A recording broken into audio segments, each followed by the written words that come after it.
nandito kami kay 4D Garage. Kasama rin namin si Julius. Isa sa mga tropa natin na kumakarera. Ayan. Tsaka ito, si 4D Garage. Ayan, ang yung owner. Ngayon, titestingin niya yung Mythic. Ito si Mythic.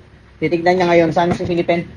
Sa bearing kung madulas. Kung madulas. Kung magiging madulas ba siya, Siyempre maganda. maganda. Kaya titignan natin ngayon kung gaano ka-quality ngayon si Mythic Oil. Ito ngayon, ito yan.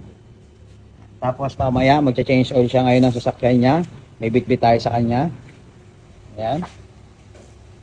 Ayan. Ilan taong ka ba mekaniko, Kuya Mark? 23 years. Ano mga expertise mo? Lahat naman. Ano? Hindi mo mararamdaman yung gasgas. Hindi mararamdaman yung gas-gas. Ay, may gasgas yan. Kaya, mekaniko na nagsasabi ha. Ano? Bigyan natin ng ordinaryong langis. Tapos, may cooling repellent yan, Kuya Mark. Napakaganda nun lang is cooling repellent. Saka may ano siya, na fuel saver talaga siya. Mararamdaman mo yan ako lang langis. Tingin. Pakuha nga ako yan. Ito. Ito. Belo yan. Ay. Ayan. Ramdam mo. Ramdam. Salat. Salat yung ano, Salat yung gasgas. yung gas-gas. Tingin, paano ba makaya ano? Kasi siyempre, oo nga no, Ewan, magaspang. gaspang. Pero yung sinubukan mo yung langis na isa, Hindi mo masalat yung gasgas.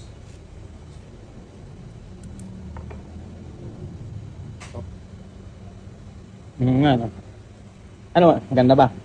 Siyempre, subukan ko muna sa sakyan ko. Siyempre, di ba? Ano yan? Ano siya? Hindi, Jason na siya. Yan yung number 1 ngayon pag naka-Jason na ano, API.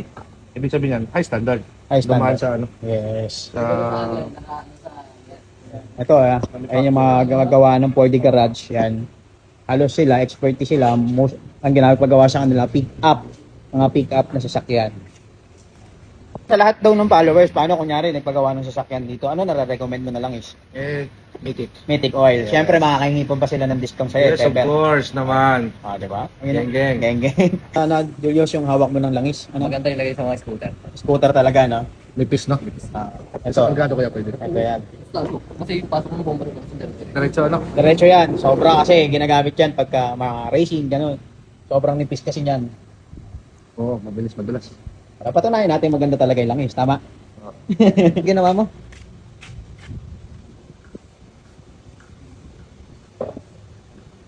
Ano kinain niyo lang? Kinain niya lang, oh. Ang ganda ng langis, no? Kinain lang ng kulay blue.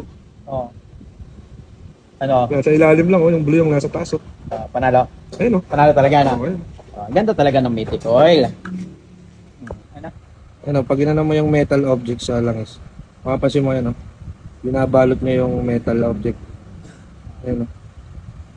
Ayun, oh. Kaya mas okay. Ano, nakabalot pa rin kahit titaktak mo. Kaya mapapansin mo ito. Nandun pala yung blue core. Ilan pa nagalo yung ano, sabi mo kanina? Pag naghalo yung kulat, tsaka yung langis. Dulas, oh. Babalutan pa rin ng langis. Ayun na, may tubig, Protection pa rin ng langis yung Ayun na, may tubig, ah. Ayun na, sa tubig, ah. Pero pag inahon mo, langis. Langis siya. Oh, di sumasabi. Sumasama yan, madulas.